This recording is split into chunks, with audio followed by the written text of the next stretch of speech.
बिस्मिल्लाहिर्रहमानिर्रहीम। अस्सलाम वालेकुम डियर स्टूडेंट। आज हमारा टॉपिक ऑफ डिस्कशन है drug acting on the central nervous system.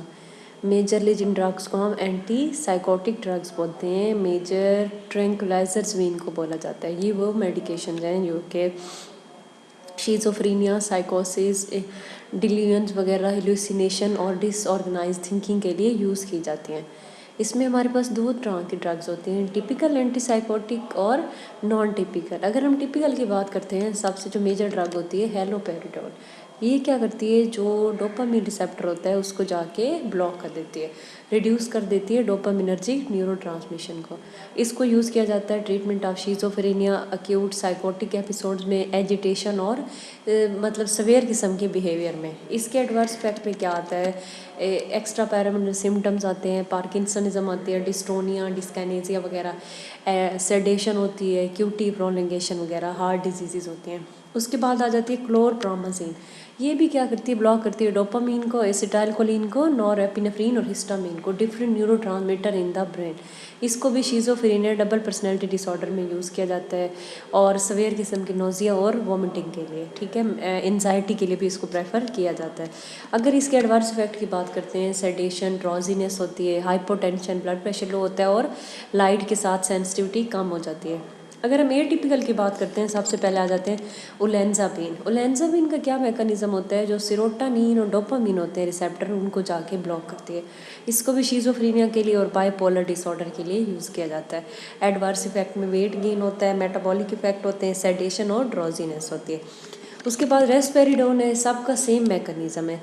ये जितने भी न्यूरोट्रांसमीटर्स होते हैं उनको जाके ब्लॉक करते हैं, ठीक है। ये भी वही है, शिज़ोफ्रेनिया के लिए, बाइपोलर डिसऑर्डर के लिए प्रोलैक्टिन को बढ़ा देती है, वेट गेन होता है और एक्स्ट्रा पायरामिनल सिम्टम भी ज़्यादा होते हैं।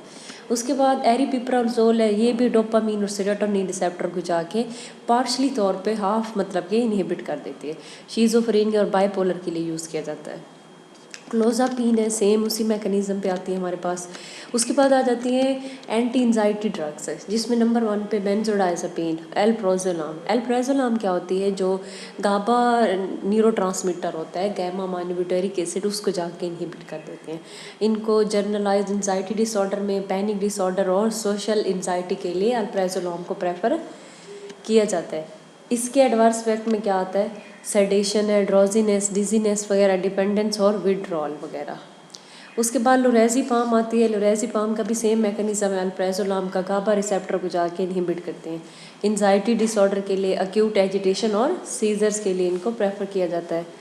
उसके बाद नेक्स्ट हमारे पास इसमें आ जाती हैं बेसिकली ड्रग्स बिस्पायरोन। बिस्पायरोन क्या होती है, पार्शली एगोनिस्ट है सेरोटोनिन रिसेप्टर की और एंटेगोनिस्ट है डोपामिन रिसेप्टर की। इसको भी जनरलाइज्ड एंजाइटी डिसऑर्डर में प्रेफर किया जाता है। Short term relief of anxiety symptom के लिए भी यूज़ किया जाता है। अगर नेक्स्ट इसमें हमारे पास आती है सिलेक्टिव सेरोटोनिन रीअपटेक इनहिबिटर, जिसमें एसिटालोप्राम सबसे पहली ड्रग है। ये क्या करती है, इनहिबिट कर देती है the secretion of serotonin. Serotonin को बेसिकली इनहिबिट कर देती है। जनरलाइज एंजाइटी डिसऑर्डर में इसको यूज़ किया जाता है। Adverse nausea, insomnia, sexual dysfunction और वेट चेंजिंग्स आती हैं।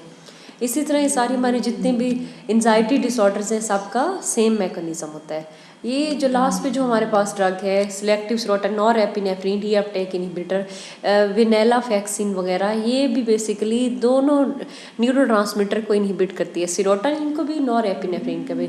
जनरलाइज्ड एंजाइटी डिसऑर्डर में यूज़ किया जाता है, मेजर डिप्रेसिव डिसऑर्डर के लिए और पैनिक अटैक्स के लिए। एडवर्स इफेक्ट में nausea, vomiting, insomnia, withdrawal symptom वगैरह आते हैं। यहाँ तक जो हमारी एंजाइटी की ड्रग्स हैं ये कंप्लीट हो गई हैं। That's it, thank you so much.